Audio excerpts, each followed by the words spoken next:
Central Eastern Europe, and especially how Russia tries to fuel this sentiment in the region. And we did a report on the 100th anniversary of the Trianon Treaty, which is something that obviously made this issue highly relevant in the Russian disinformation sphere as well. This study that we prepared together with our partners, it is not without any precedents. We have done research back to 2017 on how radical right organizations in Central Eastern Europe, supported by Russia, in Slovakia, in Poland, in Hungary, and so on, try to fuel conflicts with the state of Ukraine after the Crimean conflict in order to destabilize the region and to destabilize Ukraine as well. But what we can see these days is that this strategy that was also described by Kremlin Grey Cardinal, Vladislav Surkov. Back then, he had a strategy that was leaked to the public that was practically about trying to fuel conflicts between Ukraine and its neighbors. We see that this strategy is still prevails. And we see that this strategy, unfortunately, has some demand in many countries in Central Eastern Europe. If we take a look at the polls in the region that was conducted by Pew, for example, 67% of Hungarians, 48% of Poles, 46% of Slovakians, and 65% of Romanians think that some parts of neighboring countries belong to them. And of course, we are not going to paint the devil on the wall. We won't say that this is something as an imminent threat, that in any of these countries, the secessionist movements and the ones that want to revise the borders will, let's say, have a majority and govern their countries and then take back the lost territories. But what we are saying is that there is a deliberate attempt from the side of Russia, in some cases successful, in some cases less successful, to fuel these sentiments and pour salt in the wound. So without further ado, I would like to very briefly introduce our speakers for today. After me, we will have Tom Southern, the head of the Open Information Partnership, for whom we are very grateful to partnering us in this project. Then Vivian Walker, the Executive Director of United States Advisory Commission on Public Diplomacy, will deliver a keynote speech. Then Lóránt will take back the floor and briefly discuss, introduce the main findings of the study.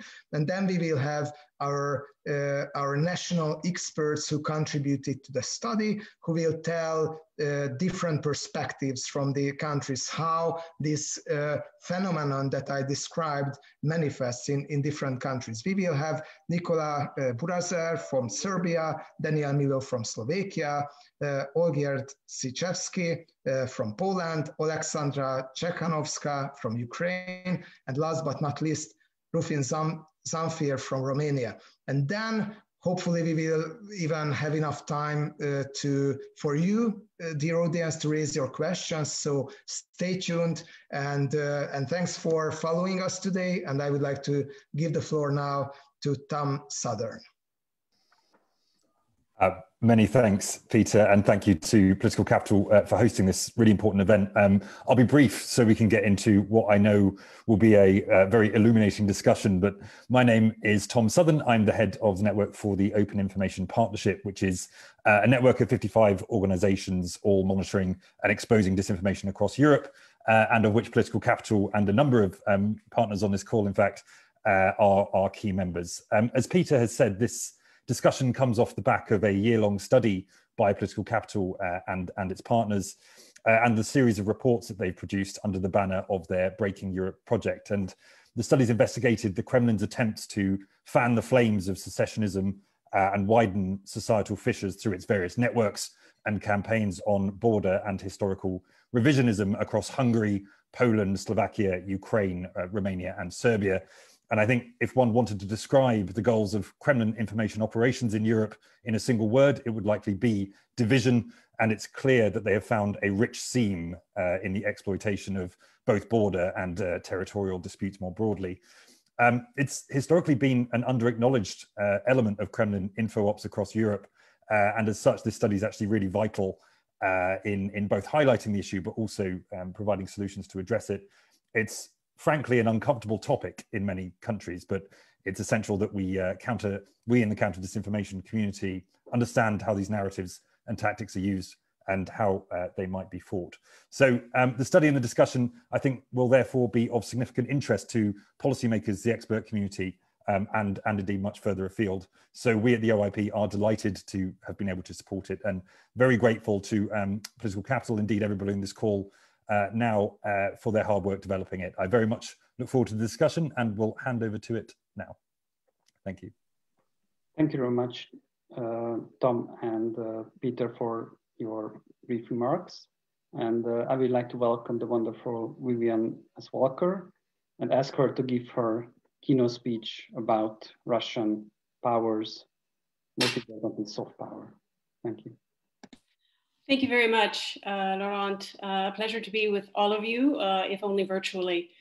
Thank you to Lóránt and colleagues at Political Capital and the small army of scholars and experts who've contributed to this report. What I'd like to do today in my brief remarks is provide a bit of a preview, a bit of a prelude to the discussion by taking a look at Russia's soft power deficits, which I think then contribute to some of the issues that you're going to be exploring later on. So I will just shift to share screen here. Give me a moment.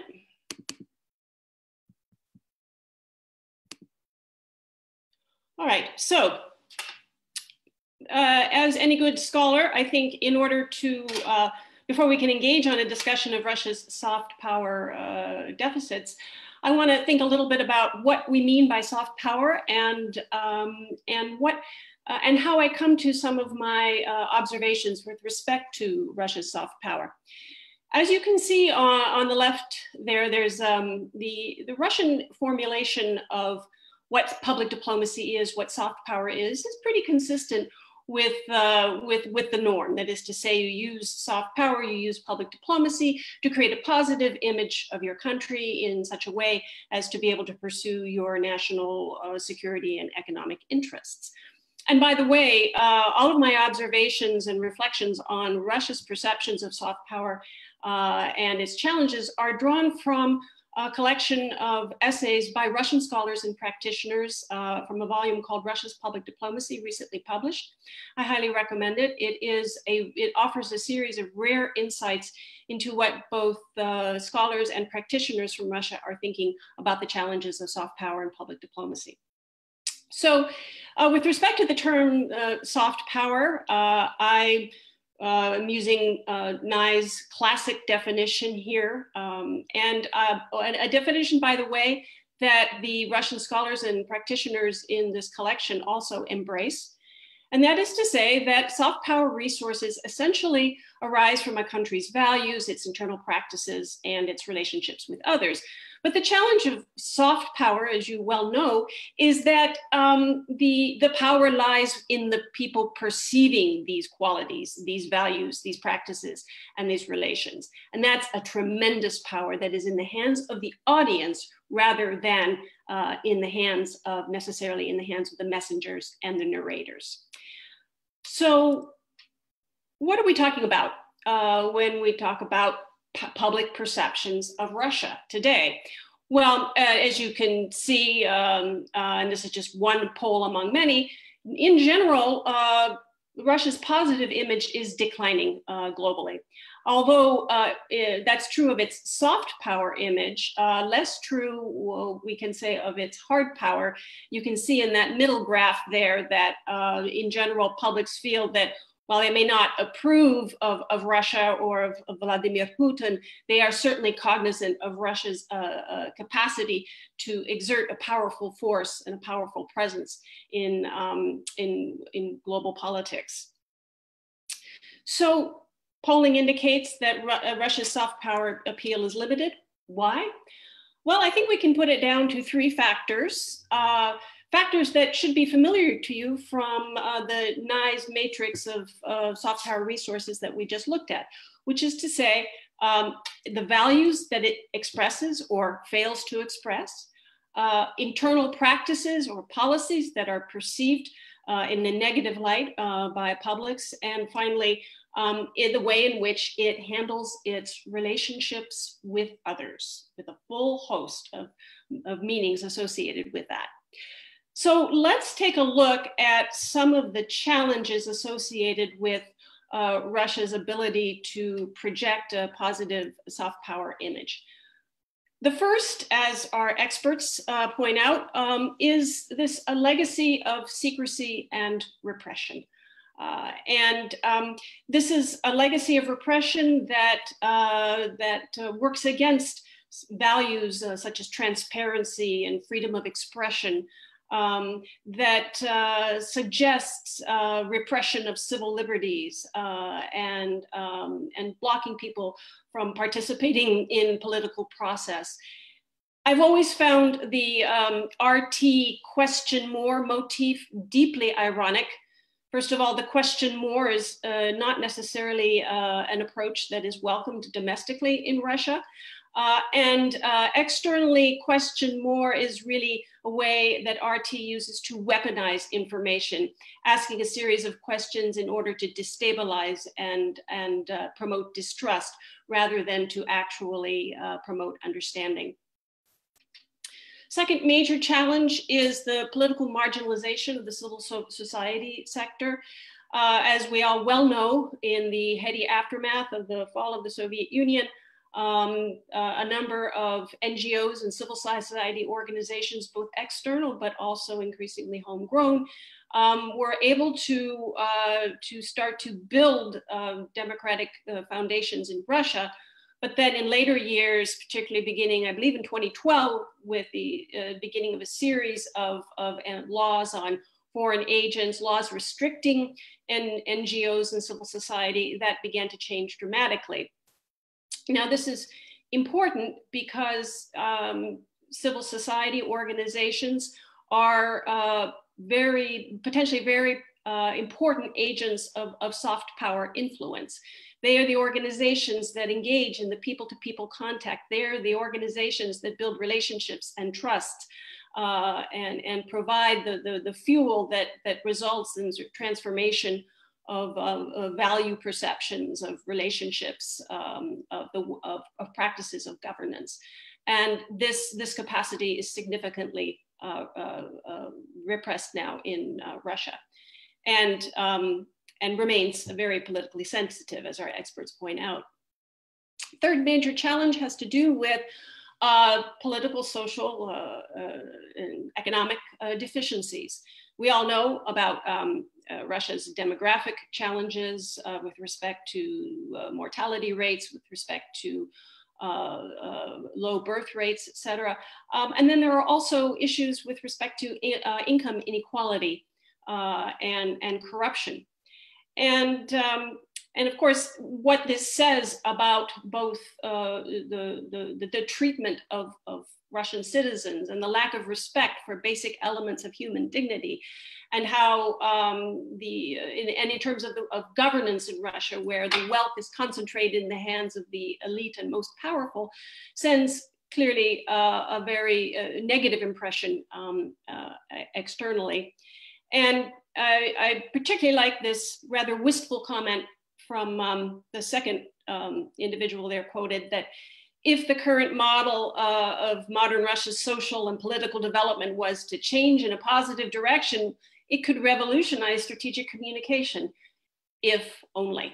And I think that says it all. And finally, you'll be talking about this quite a bit today, there is the challenge of territorial aggression, most prominently, obviously, in the case of Georgia and now Ukraine, but there are many, many other stories. And the important issue here is actually identified again by one of the experts in this collection. It's that what has happened is that the perceptions are formed by the trauma of war, by the consequences of these aggressive acts, which are largely seen as instigated by Russia. And that has led to a loss of Russian influence, not only internally, of course, in those countries affected, but also with respect to the countries around them, and then more broadly in the global sphere. So what does this mean then for today's discussion? Well, Russia frames, in general, it frames its influence campaigns in terms of claiming that it is engaged in benign perception management in pursuit of national interests. At the same time, it accuses others, including the West, of engaging in what it calls a form of coercive democratization, suggesting that the US in particular is interested only in imposing Western values. Russian public diplomacy and soft power initiatives, say our experts, operate in the realm of dialogue, while Western and US initiatives operate in the realm of containment, which should sound familiar, I think. So, but in the absence of effective soft power resources, what's left in the toolkit for Russia? Well, active measures, hostile disinformation campaigns. That becomes the best available means for Russia to continue to project its power and its legitimacy in the global information space, while also accomplishing its ultimate strategic goal of destabilizing the liberal international order. So as you will hear from experts today, these Russian disinformation narratives are often full of nationalism-fueled grievances about loss and disempowerment. And in general, they focus on, well, elements that should be very familiar to us now that we've reviewed Nye's matrix of soft power resources, specifically on issues of identity and values, of political relationships, taking them back or reasserting them, and on territorial reappropriation. And with that, I look forward to the comments of our experts. Thank you very much. Thank you very much. I would like to thank Vivian for her great presentation on Russian soft power, or the lack of it, from a broader perspective. So now I would like to share my screen. I'll be presenting you with our regional research results. Hopefully that will happen, yes. So following up on Vivian's line of thoughts, our research was motivated by the presence of Russian hard and sharp power in our region.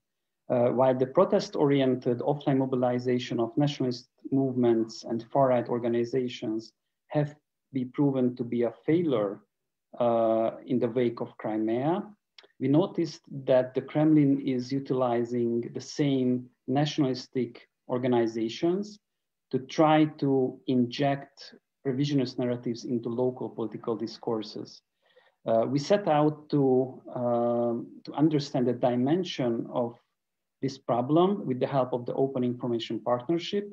Therefore, we decided to focus our media research on the commemorations and the anniversary of World War I and current territorial conflicts, especially in Eastern Ukraine and in Kosovo, because we think that these issues animate far-right movements and the Kremlin's disinformation campaigns.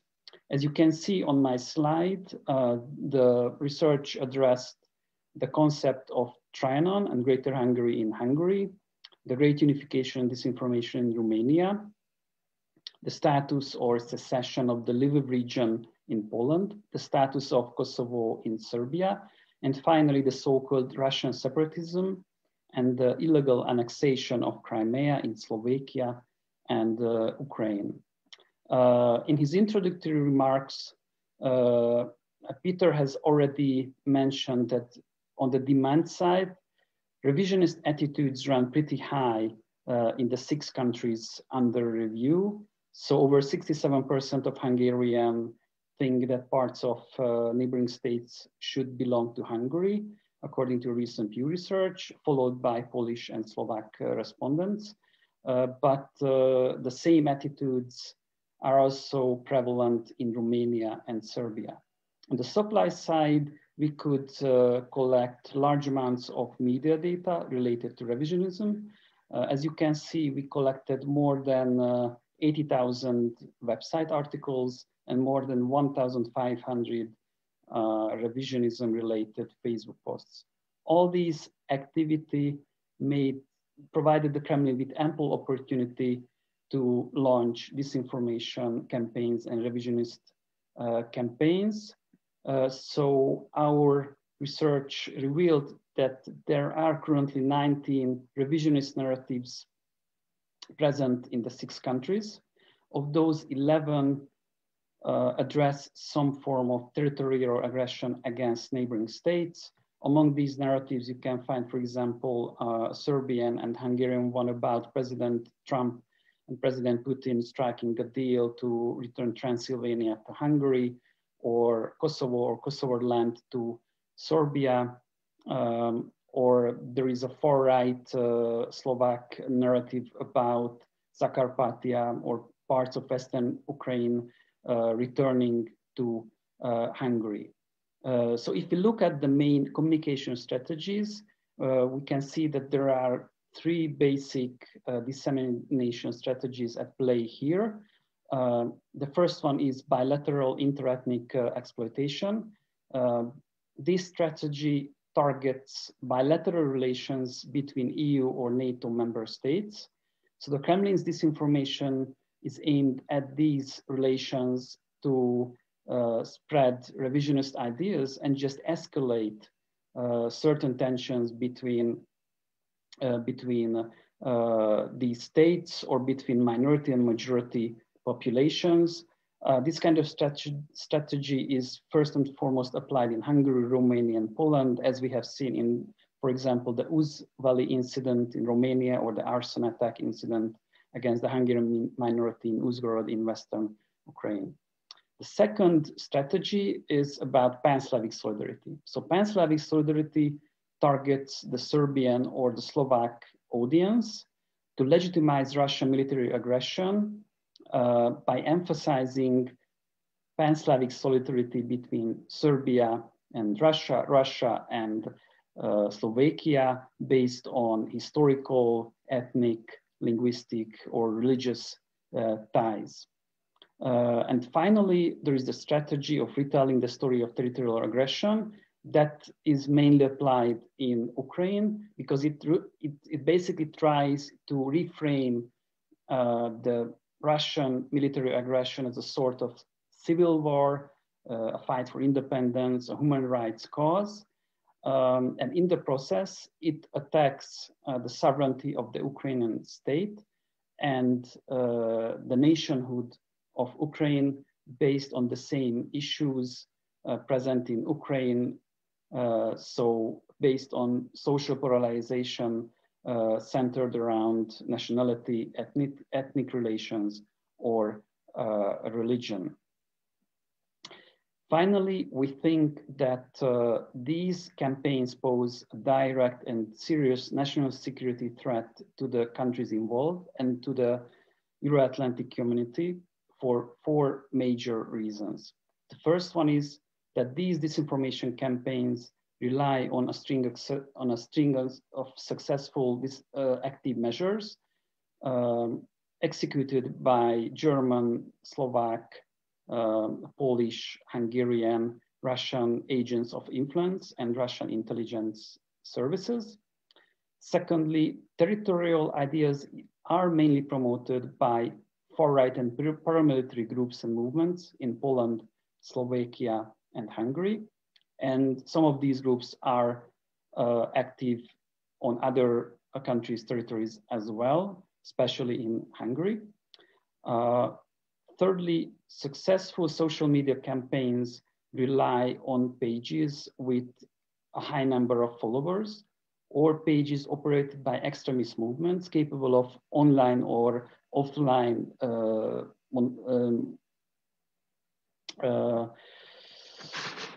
online or offline mobilization of their audiences. And lastly, we could reveal that there are some cohesive revisionist networks of pro-Kremlin pages present, especially in Poland, in Serbia, and in Ukraine, and partly in Slovakia, that are also capable of executing coordinated disinformation campaigns, as you can see on my slide here. So these are all graphs of pro-Kremlin pages based on their revisionist messages and the hyperlinks present in those messages. And more importantly, all these revisionist messages, they are not presented by themselves. When we look at the same hyperlinks embedded into revisionist narratives or messages, we can see that pro-Kremlin pages try to situate or embed their messages into a wide network of third-party sites, websites. On my slide, you can see the Polish and the Slovak networks between pro-Kremlin web pages and third-party pages. And revisionist strategies use these networks for two reasons. The first one being they can legitimize their revisionist messages through linking their content to other trustworthy mainstream sites such as Wikipedia, CNN, Deutsche Welle, BBC, or they can channel their audiences to other revisionist content found on local pro-Kremlin sites or the Kremlin's mouthpieces, such as Russia Today, Rusvesna, Kremlin.ru. I would leave it at there, and I would like to yield the floor now to our great panelists who have done a tremendous job throughout the year against all odds and the COVID crisis. And I would like to ask first Daniel Milo, a well-renowned and respected analyst from Slovakia, to present his research results when it comes to Slovakia. Thank you, Lóránt, for this introduction, and also it's a pleasure to be part of this whole exercise, looking in a more comprehensive way on indeed one of under-researched tactics used by the Kremlin across the region. I was really happy to contribute, on my behalf to this very important research. So, without any further ado, let me give you a brief presentation of the main findings from the Slovak chapter, which I called maybe slightly provocatively, and the title of the Slovak chapter is "Crimea was always Russian." And I apologize already now to all my dear Ukrainian friends, but the reason why I have selected this particular title was that this was indeed the most prevalent narrative that was identified throughout the research. And as Lóránt and also Péter said, the issue and the narrative of Pan-Slavic unity and deep Pan-Slavic roots is indeed very important in Slovakia. But let me start with giving you a very brief overview of Slovakia and its views and attitudes towards Russia, and also how it is positioned within this overall spectrum. So Slovakia, yes, has become a member of EU and NATO 15 years ago, back in 2004, yet it didn't fully grasp the so-called Western values. And therefore, I think it's safe to say to describe Slovakia as a lukewarm or hesitant pro-Western oriented country. In our opinion poll research that we do at Globsec, consistently Slovakia has more people subscribing to pro-Western orientation, but at the same time, it has still a significant part of the population that would like to see Slovakia moving more eastward. Another important element is the post-communist nostalgia. There are certain and quite sizable groups of population that still have warm feelings for communism, and some people, I think even more than 40% of the population still consider to be their life better during communist times actually than after the fall of communism. And very important element of the whole picture of Slovakia is that Slovakia is, according to Pew Research, a second most pro-Russian country in the world, only after Bulgaria, because 60% of Slovak population see Russia positively. And we could go into great length to describe the reasons why, but basically it's a combination of very successful historical narratives, Slovak history as a small country that gained its independence only in 1993, and also rather significant and strong anti-Western sentiments, which is also reflected in the fact that 41%, 4 out of 10 Slovaks perceive US as a threat, which is indeed really strange and bizarre, to say the least, since US is our NATO ally, and there were no issues whatsoever that should cause actually such perception. I mentioned already the Pan-Slavic narratives in the upcoming GlobSec trends, which would be launched, and allow me to do a small teaser at this moment. Next week, we'll be launching fresh new data. And indeed, again, also in the new research, Slovakia is one of the most, let's say, one of the countries that is most Pan-Slavic in the whole region. And it just confirms the overall influence of this narrative in Slovakia. And last but not least, Slovaks are one of the most true believers in conspiracy theories, since more than 50% of Slovak population believes in one or another form of conspiracy theories, which again are very often used to as kind of a wedge issue to push particular pro-Russian anti-Western narratives.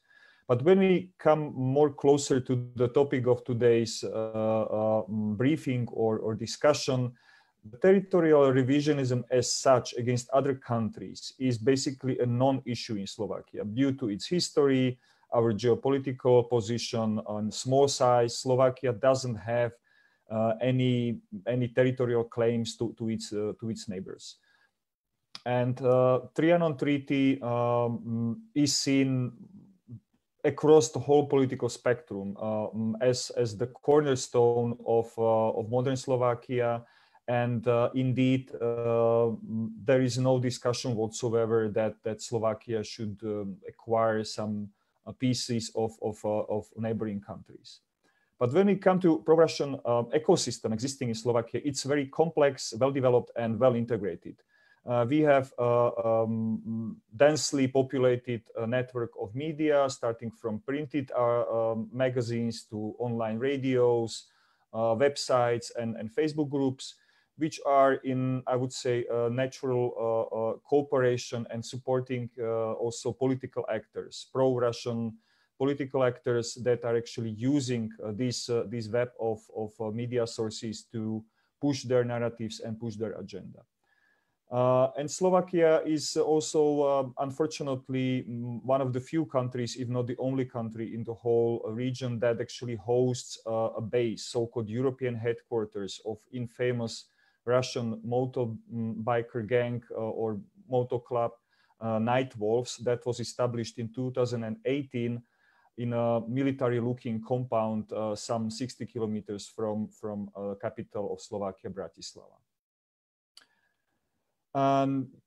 Now, fast forward to the media landscape.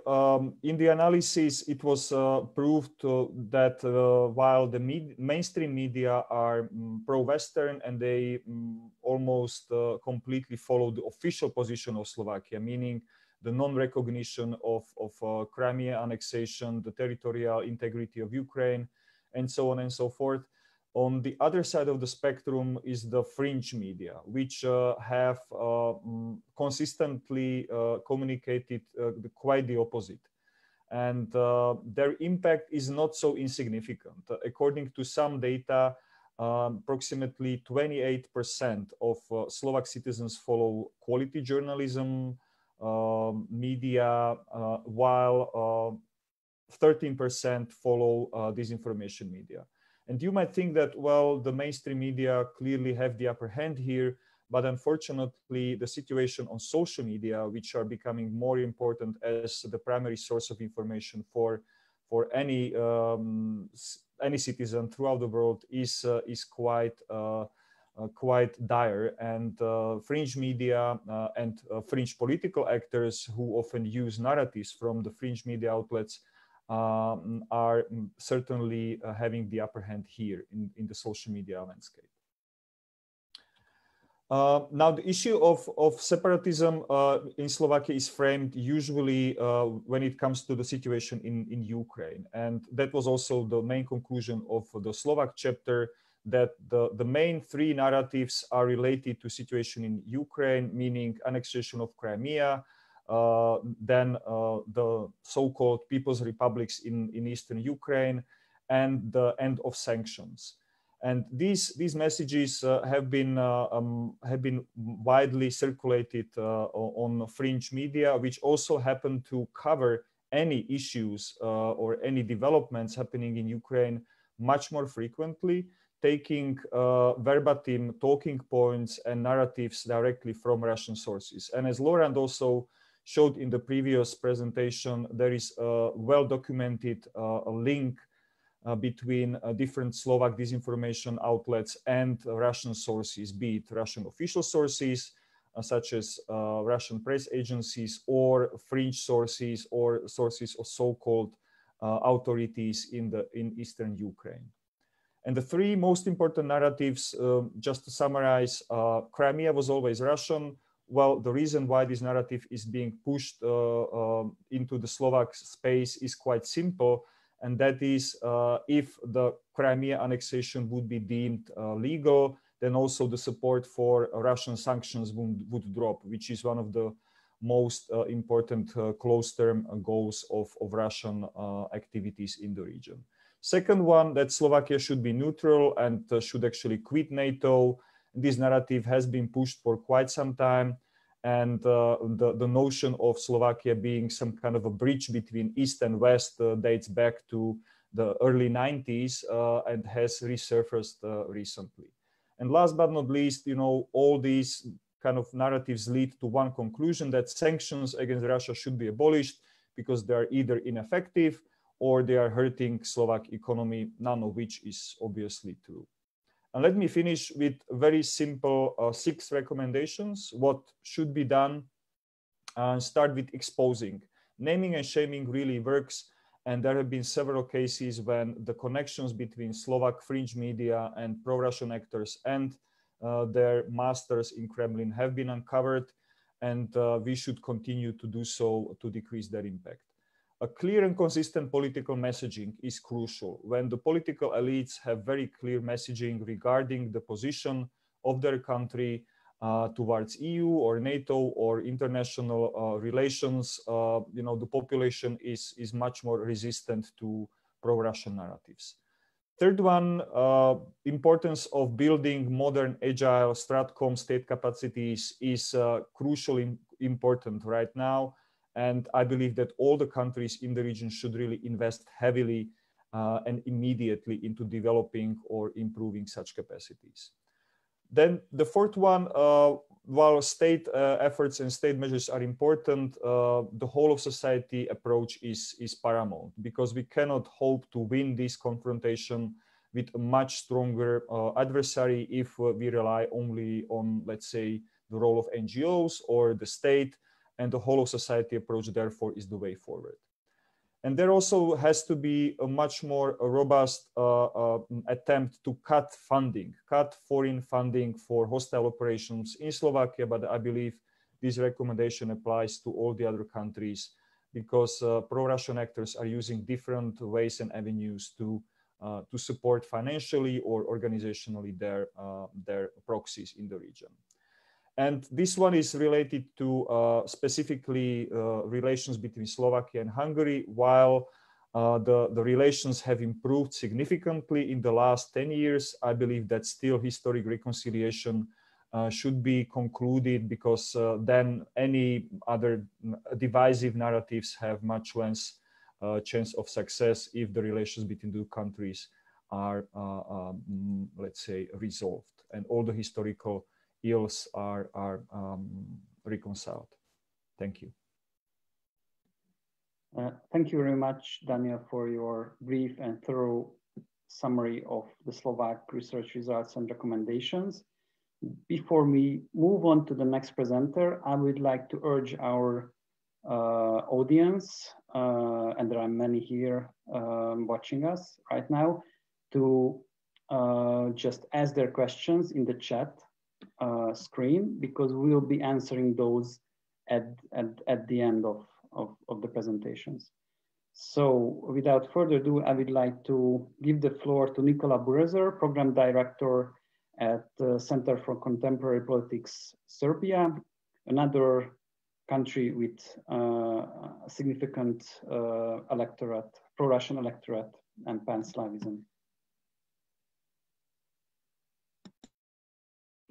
Well, thank you, Lóránt.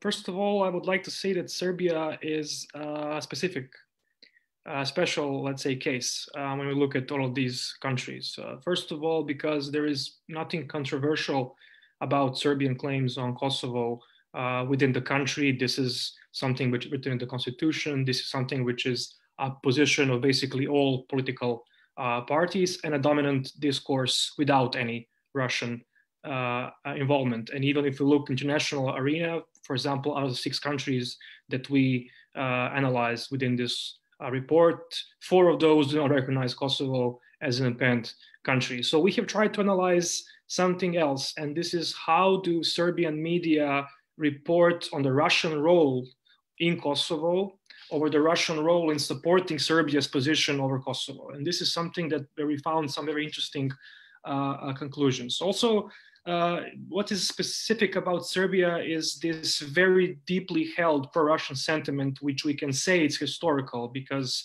Serbia was pretty much pro-Russian in the 19th century. It was pretty much pro-Russian, at least when it comes to sentiments, in the 20th century as well, during the time of communism, and it remains so at the moment.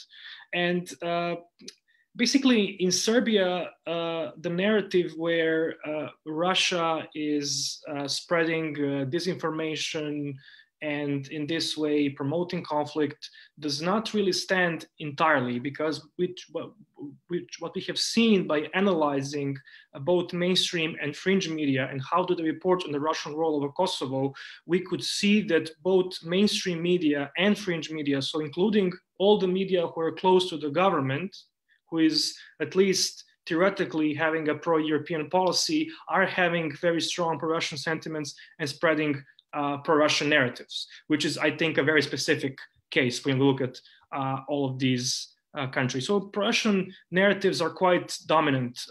You could see it all over the board, and the main narratives are that Russia is a key ally of Serbia, which protects Serbian national interests. It does so basically without any conditions. That there are basically strong parallels between Kosovo and Crimea, despite the fact they're in a way completely opposite examples. But within this discourse, there is a strong parallel, as Crimea is Russian, so Kosovo is Serbian. And then there is a tendency to observe the Kosovo problem as a part of a Western aggression towards Russia. Now, when we look at the Russian media presence, we can see it's quite limited. We see Sputnik is quite influential. It is quite often referenced by other media, but we have not seen Sputnik as the main source or the main driver of any of these narratives. It is actually the pro-government media, especially pro-government tabloids, which are having let's say, the largest amount of this pro-Russian content. President Putin features on dozens of front pages of these newspapers. Russia and Putin are observed completely positively as father figures, as heroes who are trying to protect Serbian interests and who are unconditional allies of Serbia. But where the differences are, this is now very interesting. The differences, based on what we have done research on, is that the media, basically, you can split them in two groups. One is pro-government media, and the second is anti-government media, who are also pro-Russian. And there you could see that while pro-government media tend to accentuate good relations between Serbia and Russia and the role of the Serbian government in maintaining close relations with Russia, the anti-government pro-Russian media tend to portray the government as pro-Western and traitorous, as Russia as actually the main protector of Serbian interests, which protects Serbian interests even when the Serbian government itself does not. And this is where we've seen the main difference. Now, of course, the question is, why would the pro-European government, who is moving the country closer to EU membership, have an interest in pursuing this kind of pro-Russian narratives and the same way anti-EU narratives? And this is when it gets very interesting. Daniel mentioned that Slovakia is one of the most pro-Russian countries in the world. I'm sure that then Serbia was not included in this research. We had to check about this, because research in Serbia showed that 86% of Serbs view Russia as a friendly country, and only 3% do not see it as a friendly country, actually opposed to this position. Just to make a comparison, only around half of the population would vote for EU accession, and around 10% consistently for years would vote for NATO accession. So you can see that Russia is a preferable partner when it comes to the voters. So it's natural that all political parties have an interest that they should be viewed as having good relations with Moscow. And the same research has shown that the majority of the people who were surveyed believe that President Vučić is the main figure who contributes to good relations between Russia and Serbia. 56%. The next placed on the list is ex-foreign minister Ivica Dačić with only 11%. So it's a big difference. So there's a very strong impression within the population that President Vučić is the one who is maintaining close relations with Russia. So then you could see that both pro-government and anti-government media are playing on the Russian card. The pro-government media trying to portray cooperation in a good light, and anti-government media trying to show how basically the Serbian government is traitorous, and because of their bad relations with Russia, they should be condemned. Now, what the conclusions are? First of all, that Russian media influence in Serbia is quite cheap. It is arguable that even if there was no Russia at all, there would still be some kind of pro-Russian narratives in Serbia because of these facts which we have just mentioned. The second is that most media can be seen as political tools who are quite open to political influence, be it from abroad or from political actors within the country. Now, the four main recommendations we have found during this research is the first of all that the media freedom issue needs to basically be paid more attention to, especially by the European Union, having in mind that Serbia is a country negotiating for EU membership. The second is that improving media literacy is quite important for basically making the population more resilient to any kind of, messages and disinformation campaigns. The third is that there should be more support for independent media who would provide information about these very sensitive topics, especially looking at Serbia. In the case of Kosovo, this is something which definitely brings a lot of emotions from the Serbian citizens. And the fourth, that there should be more transparency, ownership, and financing of media to prevent some undue influences both from within and from abroad. Because even though our research hasn't seen that Russia is the main driver of these narratives, it still shows that there is a very strong basis and potential for Russia to use the circumstances to its interests when the need arises. Thank you very much, Nicola, for your thoughtful and very interesting summary. I must correct myself. So I would like to ask our audience to use the Q&A chat section for questions. Some of you have already found that. So it's not the general chat, but the Q&A chat section. So now I would like to ask Olgierd Sichevsky, CEO and Disinfo Hub Director of Emerging Futures Institute in Poland, to give his take on the Polish situation. Thank you, Lóránt. It's a real pleasure to be here, and thank you for inviting me to this very exciting project. So I will be a little bit repetitive, because I will say that Poland is also a pretty interesting case, and it differs from other countries, which brings us to the bigger conclusion that there is no one big strategy from Kremlin towards our region, but Kremlin is so wise that they understand the differences within countries, and they are exploiting those differences to heat up some conflicts or inject disinfo narratives. So what are the challenges for Kremlin in Poland? Firstly, there is no revisionist as such. It's not popular within the society, within the political parties, or within the media, fringe one, even fringe one, or mainstream ones. So Russia cannot play that card, honestly, in a very direct way. Second thing is that Poland is really, within the society, is really pro-Western country. People are very pro-EU, pro-NATO, very pro-US. So it means also there is no big Russia sentiment. Sometimes even we are called the most anti-Russian country in the region. So again, there is no this card to be played with, right? So what Russia can do is to understand the country's specifics and then use it. And the main narratives and the main task topic that was used was the historical conflicts between Poland and Ukraine. The first one was over Lviv between 1980 and 1919, because Lviv was for 300 years a Polish city, but it was also a very important city for Ukraine, which was trying to get its independence. So it was one of the conflict points.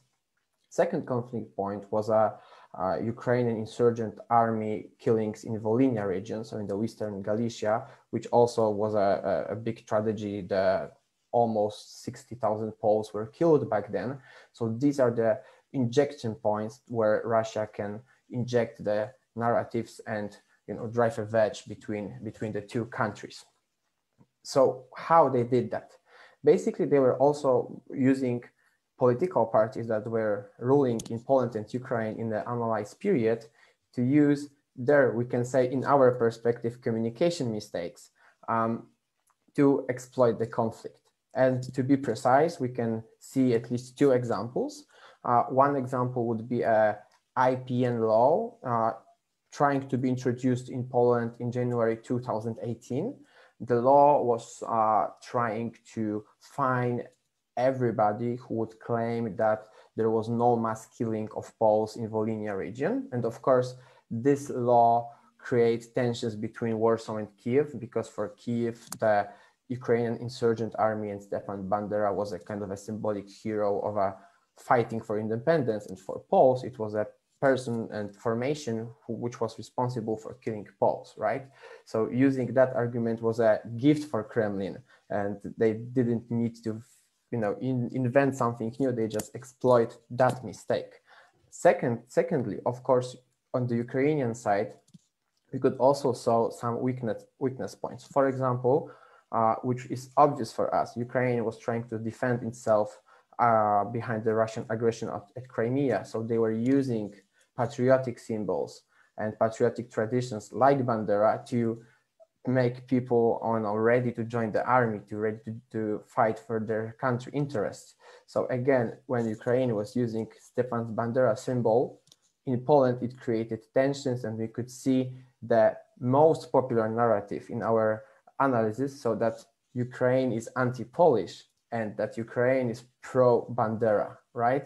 So this was, I think it was present in 36% of our example articles, which were relevant for our analysis. So we can see it was a huge narrative present in the media, which was actively used whenever such activities occurred like praising of Bandera, for example. So both political sides on the both borders were trying to get some new voters, right? And by expanding their electorate to the more nationalistic, patriotic societal groups.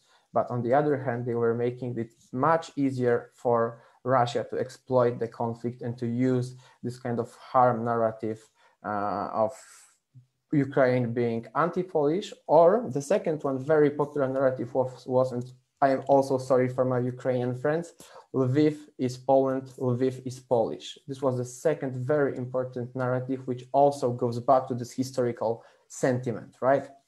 But I don't want to be too much theoretical. I just would like to highlight the most interesting aspect that we find out during the study.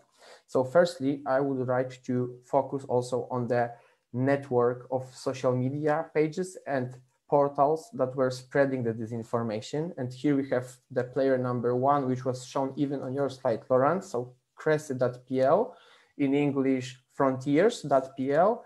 They were the main opinions producer for all the narratives that we've spotted. But what was important, and it's really interesting in that case, they were not only the source of the disinformation and these narratives, but they were also fueling the discussions in the comments section. And the comment section was the place where we could see a really bad things, bad wording, and very aggressive narratives towards, for example, Ukraine.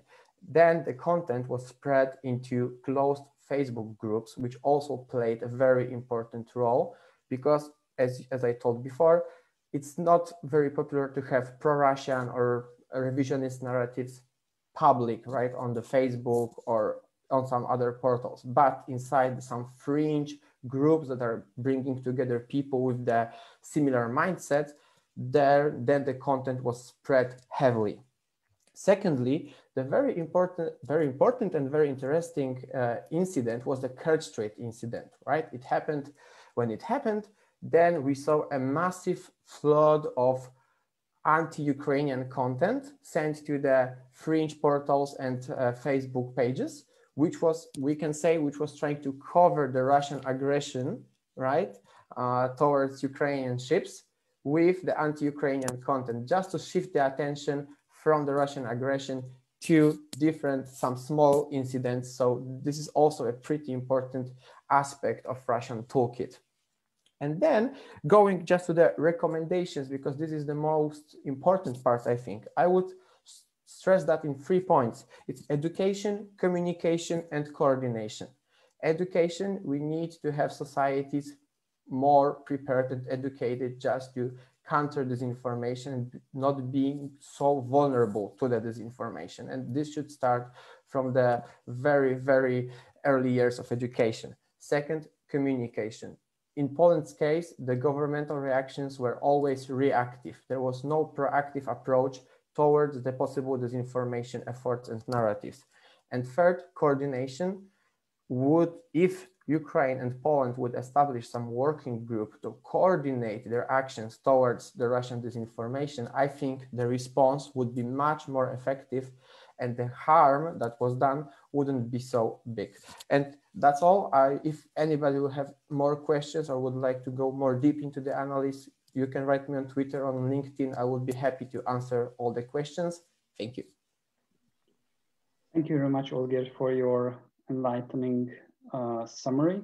I think it is really important to see that even in Poland, which is a very resilient country to Russian influence, Russian disinformation, there are some groups that could be approached by Russia-induced, Kremlin-induced narratives, and that revisionism is still an issue even there.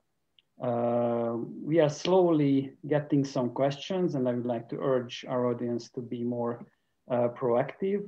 And now I would like to ask Oleksandra Chekanovska, Senior Analyst at Ukraine Crisis Media Center and the Hybrid Warfare Analytical Group, to provide us with the summary of the Ukrainian landscape and the latest issues. Hi, Lóránt. Hi, everyone. It is a great pleasure and honor to be here today. And I think that 5 minutes is, of course, a very short amount of time to share all the findings that we had during the producing of this research. And we had quite a few findings. The first one that I'd like to start with is that we discovered that the subject of World War I is practically absent in Ukraine.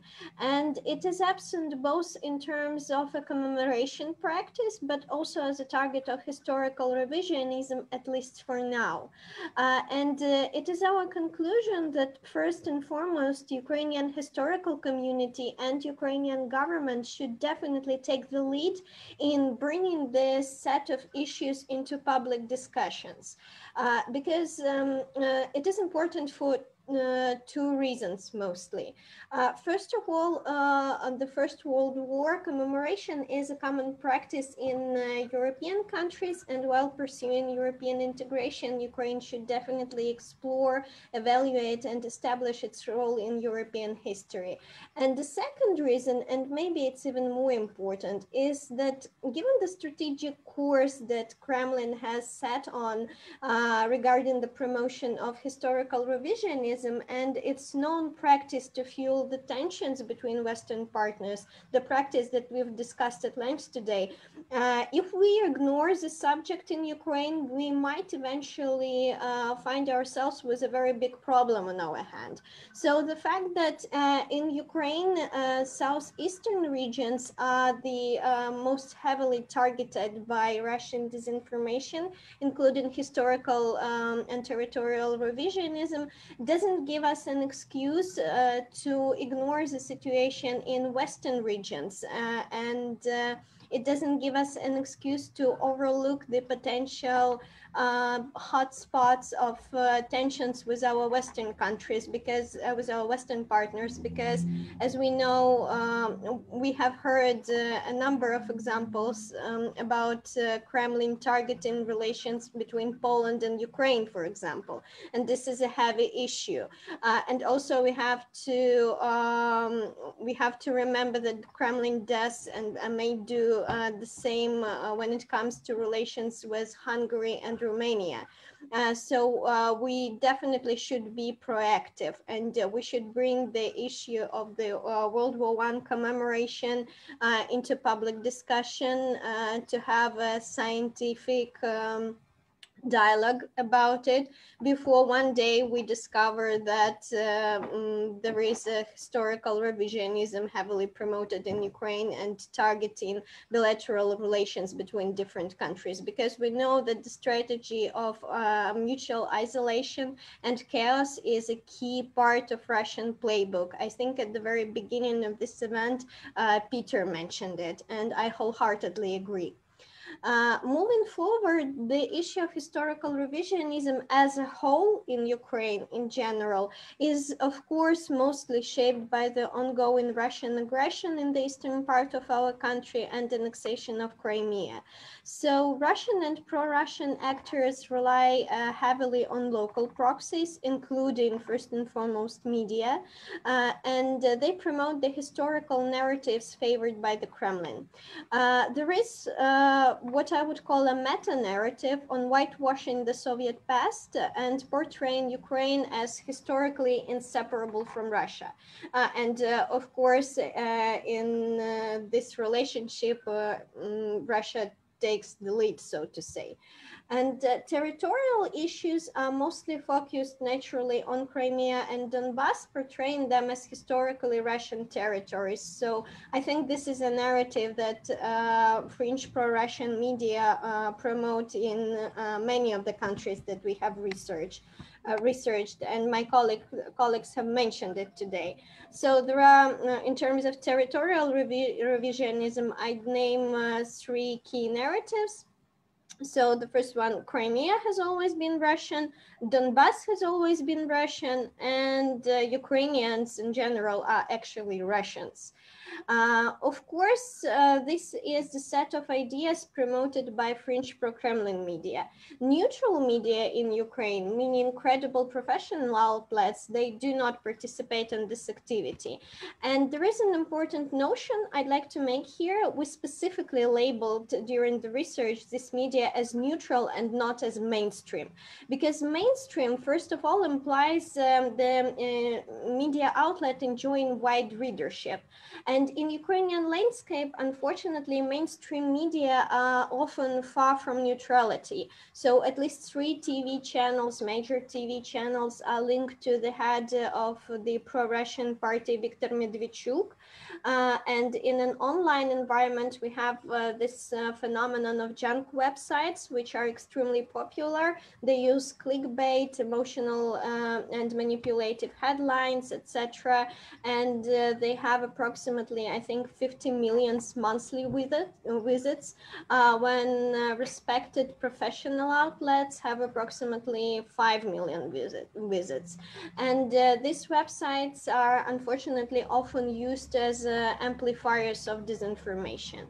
While we talk about the online media landscape, it is important to say that the pro-Kremlin pages spreading historical revisionist narratives can be mostly divided into groups. So there are open pro-Kremlin pages, and they have been more or less banned by Ukrainian government. So as a result, they had to adapt, and they started using alternative sources like mostly social media like Twitter and Facebook, and Telegram, as well as Viber, which are extremely popular messengers in Ukraine, to disseminate their content and reach out to Ukrainian audience despite being banned. And then there is a second group of pro-Kremlin media, which I think is more dangerous because they try to camouflage and present themselves as mainstream media, and they selectively employ some standards of classic journalism. They often refer and quote the professional outlets like Reuters and BBC, for example, but they also occasionally promote pro-Kremlin, pro-Russian narratives, also narratives on historical and territorial revisionism, and they do it in a more adapted, softer manner, which makes them more popular and by default more dangerous.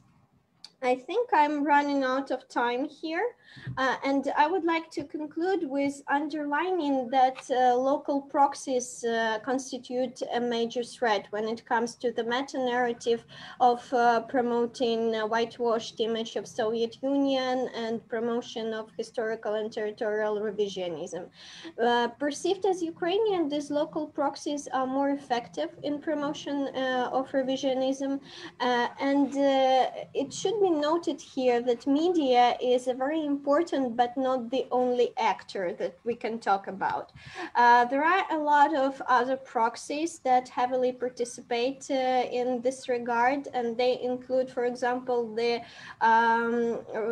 Russian Orthodox Church and what is practically its subsidiary, Ukrainian Church of Moscow Patriarchate. It has been heavily fueling the Ruski Mir ideology in Ukraine. Soft power institutions akin to Россотрудничество are very active. They have faced some challenges, but they adapted, and now they heavily rely on local contractors to organize and facilitate cultural and scientific events, which in turn also often promote historical and territorial revisionism, talking about how Crimea has always been Russian or how Donbass has always been Russian. And in general, I'd say that the pro-Russian ecosystem in Ukraine is very similar to the one that Daniel, I think, mentioned in Slovakia.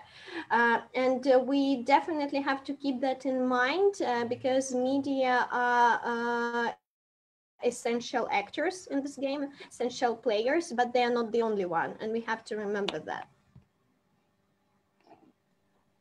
Thank you very much, Alexandra, for your fresh take on the current affairs of the media in Ukraine, because I think Ukraine is the canary in the coal mine for us.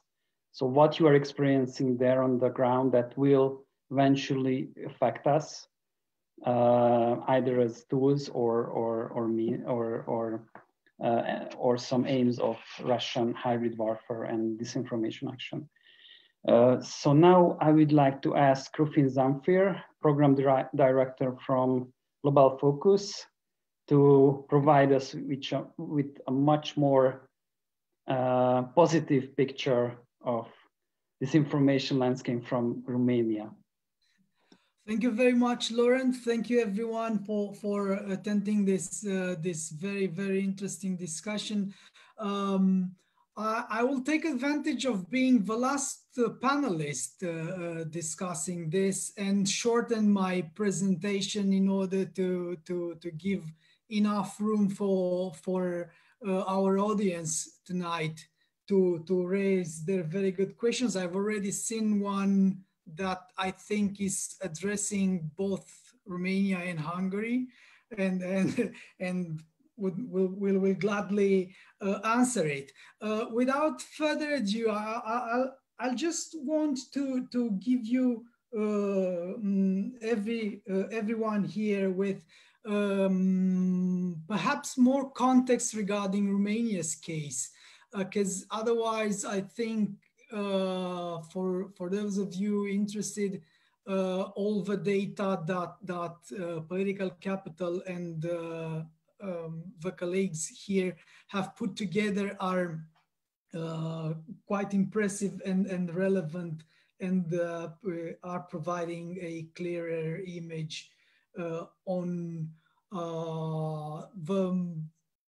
I shall say the place, perhaps, the place the revisionist narratives are occupying in the regional overall infosphere, and then the role Russia or other external actors are playing in multiplying or amplifying the effect these narratives have, and hijacking, why not hijacking the discourse and transforming it into a disinformation or misinformation populated one. And I shall start with the fact that perhaps this is a particularity for Romania. When it comes to Romanian infosphere, it's impossible, it is very difficult, if not impossible, to label media outlets as being pro-Kremlin. It is difficult to do so in terms of identifying direct support, financial or other type of support, and it's difficult to label media outlets in Romania, be it on social media or on traditional one, as being pro-Kremlin. It's difficult to do so even when it comes to ideological grounds. And I think that this comes to no surprise to a lot of you here in this discussion. Romania in general and Romanian population have a are rather opposing, traditionally rather opposing Russia-generated information or Russian-generated narratives. However, the situation should not be mistaken with the absence of narratives that are very much promoting the same lines that the pro-Kremlin propaganda or active measures are pushing in our region. Because this study is showing quite well when it comes to Romania, just as when it comes to other countries, we do have present in our infosphere, again, a lot of narratives that are very much aligning with Russia's interest in our region. And I will do, with your permission, I will do sort of a jump, a parallel jump here, because some of our panelists tonight have mentioned percentages when it comes to, well, their society's attitudes regarding Russia. And Daniel mentioned the fact that 41% of the Slovak population are regarding the United States as an enemy, while Nicola mentioned the fact that 85%, somewhere around 85% of the Serbian population are seeing Russia as being friend. Well, let me throw on the table also a number regarding Romanian population. And I shall mention the fact that when asked who do you think, when in terms of external actors are friends or foe to Romania? Well, let me tell you that 42% of Romanian population was unable to answer if the United States is friend or foe. And a rather similar percentage were unable to name if Russia is a friend or a foe. So this gives you the image of the success, the muddying the water policy that Russia is pushing in our region has in Romania, at least. But I'll go back to Romania's case within the borders, if I may, of this study that we are presenting today. And I shall say that much of the disruptive narratives covering border, but also history revisionism in Romania are internally generated, are disruptive narratives that are very much ingrained in the public psyche and have historical background that unfortunately is very well exploited by interested actors here in Romania. So this might be Kremlin's useful idiots, but unfortunately a large number of them are, let's call them independent perpetrators of disinformation and misinformation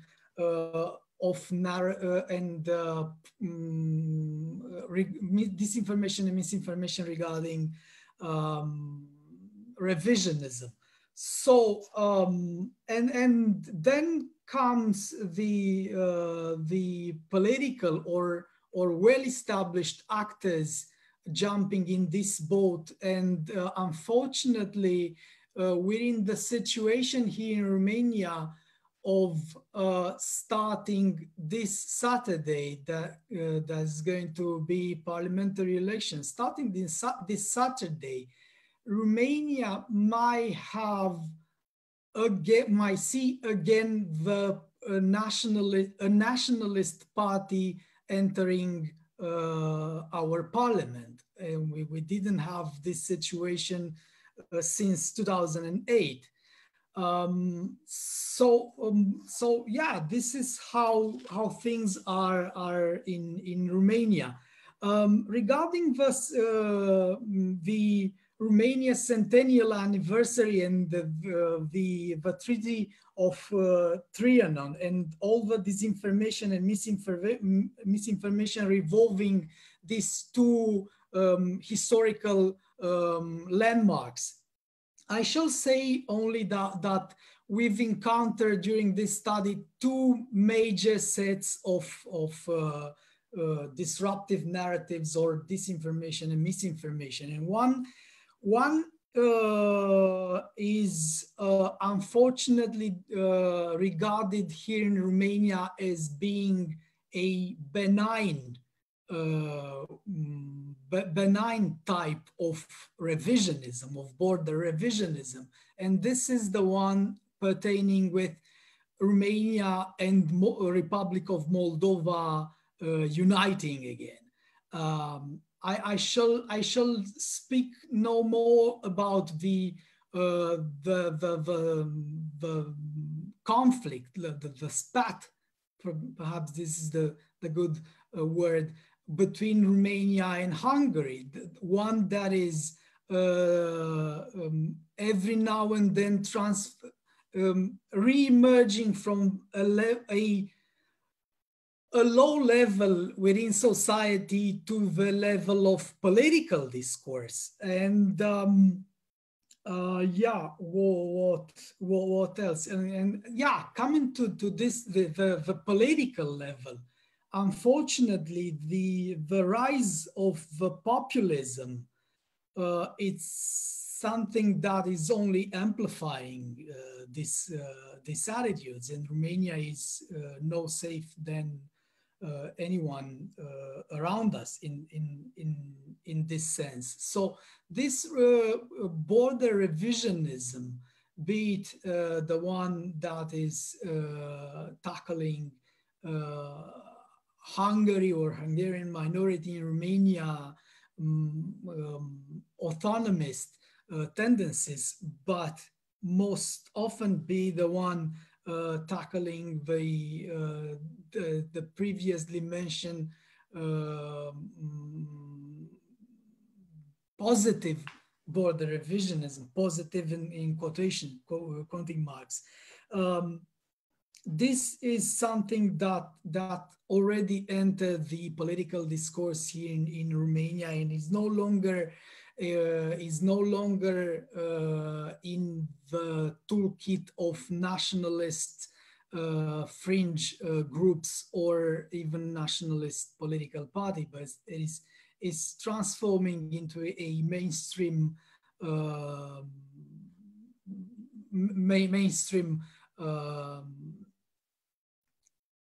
discourse. So I shall leave you only with some conclusions that we've drawn, not just after this study, but after our activities in assessing vulnerabilities to disinformation and misinformation. And those are of course, some of them my colleagues here already mentioned, but I like to emphasize on the need to a proper dialogue between those involved into this, and I like also to emphasize on the need of a healthy information environment, and this stays not just with governments, because oftentimes governments are part of the problem, but also stays with civil society, and that's why I'm really glad to be part of this group of think tanks and civil society organization into analyzing this. Thank you very much. Looking forward for your questions. Thank you very much, Rufin, for your summary. I think you tapped into a very important dilemma about Central Eastern European states population being, you know, undecided whether they know who is the enemy, whether they belong to the East or the West, which can be a form of resilience or a form of opportunity for foreign malign actors. In the meantime, we got some really interesting questions, and some are already answered, but I would like to ask them nevertheless. So one question would go to Vivian about the soft power 30 report, which shows both Russia and the United States losing soft power. And the question is, in a disinformation campaign, is the measure of success an increase in one's soft power or spreading confusion and diminishing the credibility of others? It's a great question, and I've already attempted to answer it in the chat, but briefly to recap what I've been saying is, first of all, we have to stop right at the mention of measuring anything, because it's impossible to measure success or failure or disinformation or indeed any influence campaigns in the global media space. That is a truism about any practice that is involved in shifting human perceptions and behaviors. Measuring success or failure is very difficult to do. The decline in the soft power ranking, and that's absolutely true. The US has also declined in the soft power 30 ranking.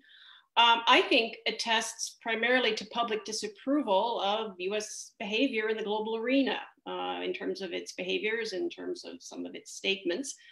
That is certainly something that can be exploited and amplified by disinformation narratives, Russian disinformation narratives, but I don't think you can attribute that public response directly to the narratives themselves. The narratives are amplifiers, megaphones, platforms. They're not substantive at their core. And in particular, Kremlin narratives have no core at all. They have no ideological core. So that would be my general response. Thank you. We get a question about the focus of our research, why we haven't extended our inquiry onto other Eastern European countries. I try to answer that briefly. So our initial idea was to measure this information related to the anniversary and commemorations of World War I, treaties that resulted in a significant change of borders and land. So this was our initial focus, and this is why we chose these countries in the region to try to address this initial question. Yes, there was another question which would address Rufin. There was this Ooze Valley incident. The question is, are there any signs of Russian informational or other interferences? Because there seemed to be an Orthodox association involved. How would you respond to that, Rufin? Well, I shall try to keep it briefly and say that perhaps the Ooze Valley incident, for those of you who don't know what Ooze Valley incident was, is regarding a historical military cemetery. So perhaps the Ooze Valley incident is one of the few instances that we were able to trace Russia's interference in a subject in Romania. And I've tried to explain all this into the Romanian part of the report. Well, we've noticed not just the presence of a larger number of Sputnik.md articles about the incident, but we've seen also a post of Sputnik.md. They were covering live part of the incident. So one of the incidents related to the Ooze Valley Cemetery. But just to give you the proportions here, while Sputnik.md covered the incident in, I believe it was 6 articles, the Romanian orthodox or anti-liberal or nationalistic infosphere covered this perhaps 10,000 times more than just this. So again, I shall get back to our conclusions. Is most of the time is what we in our countries are doing, and then Russia jumping on board or trying to capitalize on what is already happening in our countries. I hope this answers your Thank question. you. I think there was a moment of, loss of connection, but it's working now. Since we are over time already, I would like to pose a last question by combining two, and I would like to everybody to provide us with a short reflection on it.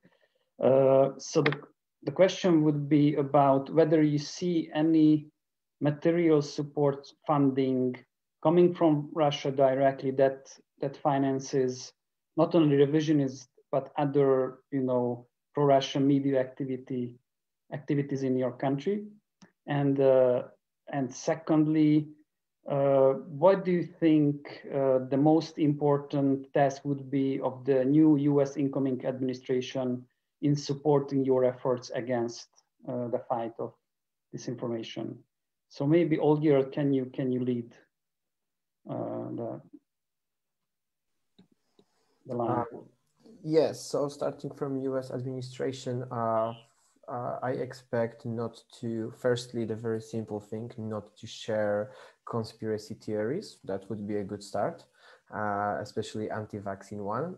Secondly, I would appreciate a bigger place and maybe even a scene for experts from our region, because I think that when you build transatlantic bridges between US experts and Central European experts, you can then create a cohesive and coherent strategy towards disinformation narratives and understanding the narratives.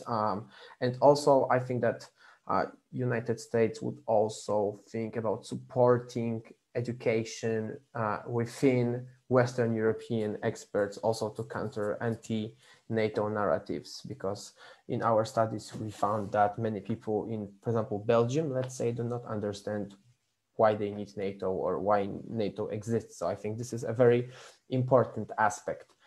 Regarding Russian material influence, there was even, I think, a study from British government that revealed 18 persons who are on a payroll from Russia.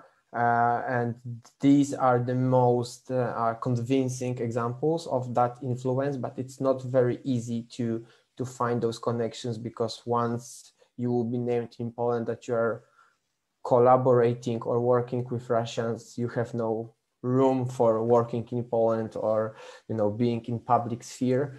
So this is not so easy task, but also some paramilitary groups are having this kind of joint trainings that they are done on some east or on Belarus with support from Russia. So these are the most striking examples of that. Thank you. Thank you very much.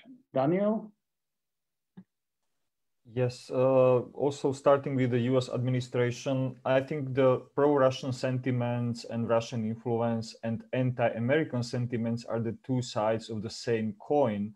So therefore, if the US would, also kind of develop some kind of Central European or European pivot, in addition to its Asia pivot, then I think this would certainly help tremendously to kind of put the transatlantic relations back on track, which, as we all know, suffered significantly throughout the past 4 years.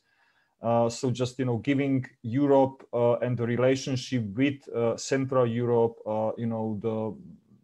the attention that it requires would help tremendously. And in more practical terms, I think there are already some, programs supporting activities of think tanks and civil society in the region. But as you could see, we are basically outgunned and outnumbered when compared to the resources that the Russian side is pouring into their efforts. So, just to, revisit the existing programming, maybe streamline it, and maybe try to come up with some new ways of how to support those actors, such as we are in this conversation, trying to push back against those activities. And on the material support, yes, this is kind of the holy grail of all of researchers working in the field, trying to find the money trail or the bloody hands of those individuals. Yes, there are anecdotal examples or anecdotal evidence of such support. Very recently, there was very open, and I would say even shockingly open, interview of the director of Slovak intelligence service, who very openly described the modus operandi of Russian diplomats in Slovakia, how they are meeting with journalists, then they, in return for sizable amounts of money, then paint a rosy picture of Russia. So this was kind of very open and very frank admission of what we kind of suspected, but it's not that easy to actually, from open source intelligence, to identify such connections. Some of them are actually covered also in the publication that we just talked about today. So for all of you who are interested in the details, just go and read the publication. Thank you. I don't know, Vivian, would you like to reflect on any part of the questions? Well, I think that speaking to the asks to the U.S. administration, they all make sense. But I think that, and one hopes that the new administration will continue and indeed add to existing programs. But I think it's too early to predict, how that's going to happen and to what degree those requests will be addressed. But I certainly, from my perch, will be encouraging them. Thank you. Nicola, what would be your thoughts on these two issues? Yeah, well, I hope to see more US engagement in the Western Balkans in general, and certainly more focus on the issue of democracy. Of course, what is also important is that the United States should be more coordinated with the European Union when it comes to its policy in the Western Balkans, because we have seen this missing for the last couple of years with some very clear consequences.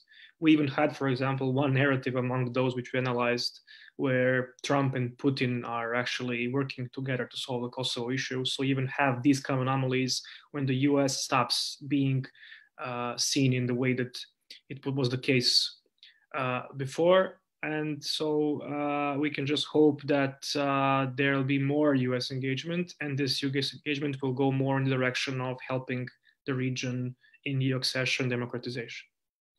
About the second question, it is hard to say. All experts agree that no, let's say, long-term funding schemes exist when it comes to Serbian media coming from Russia. What we know is that many of these media with very strong pro-Russian stances are in fact financed by the state or by local municipalities through different co-funding schemes. But this is something that, of course, needs to be examined more thoroughly. And we actually have a problem in Serbia with transparency of ownership and transparency of funding. So maybe this will be something which would have to be analyzed further. Thank you very much. Alexandra,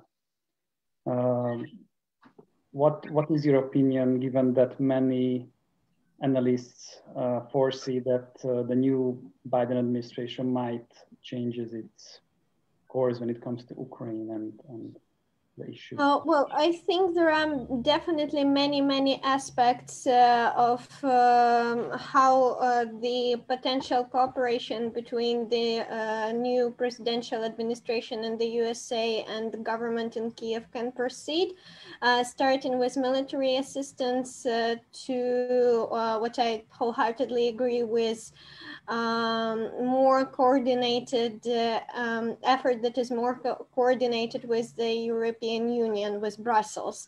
And I think for Ukraine, it is very important that the United States take the lead in deterring Russian influence, because in particular, sanctions are one of the most important tools that we have on our hand, and they need to be enhanced, first of all, and the strict adherence to these sanctions needs to be maintained. And it is my personal opinion that it is unlikely at the moment that the EU will take the initiative. However, should the USA set the example, Brussels might follow. And in terms of the second question, I mostly answered it in the chat, but I think that in case of Ukraine, the centerpiece of pro-Russian disinformation ecosystem and media is linked to Viktor Medvedchuk, who is an oligarch and who has a rather large media empire at his disposal. And it would also be great to see the funding behind of other pro-Russian forces, for example, the blogger and now also a politician, Anatoly Shary. There are wide speculations that he is also funded by Moscow, but we need to see solid proof of that to take legal action.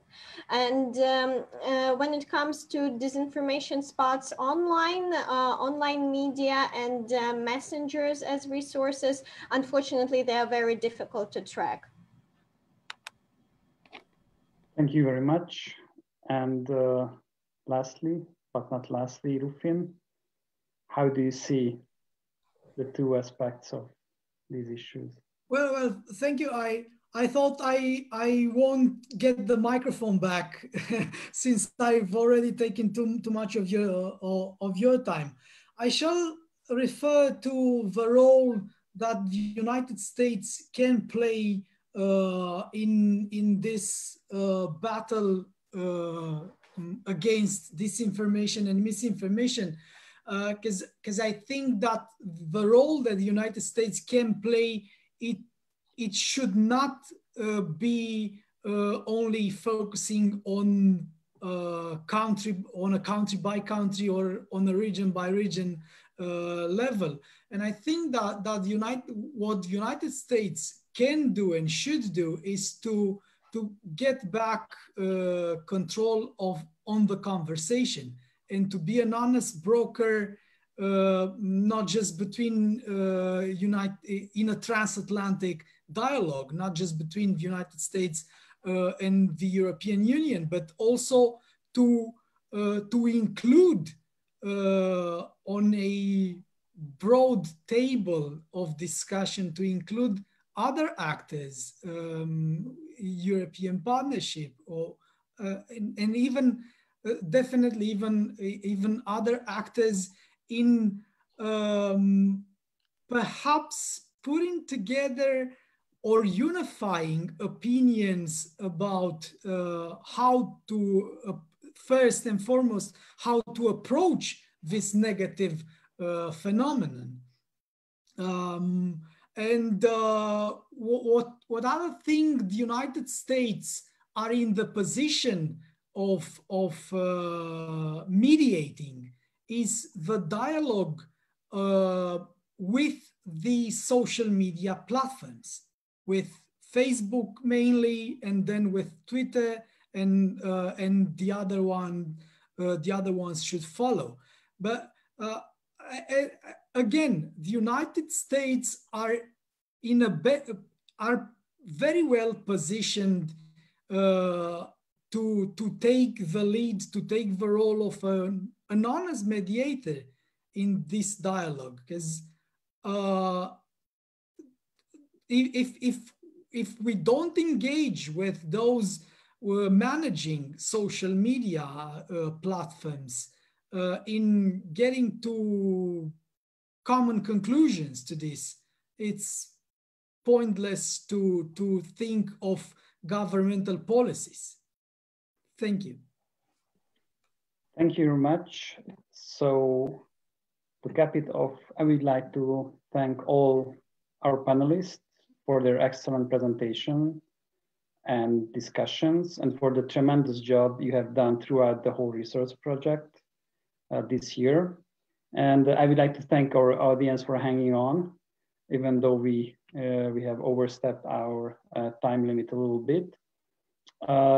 You may find our research results at www.politicalcapital.hu, where we have a subpage dedicated to the Breaking Europe project.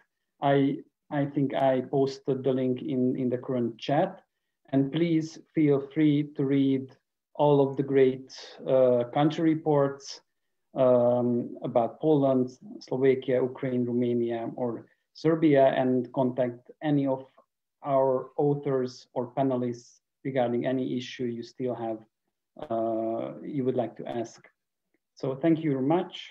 And this is it for now. Thank you. Thank you, everyone. Thank you. Bye.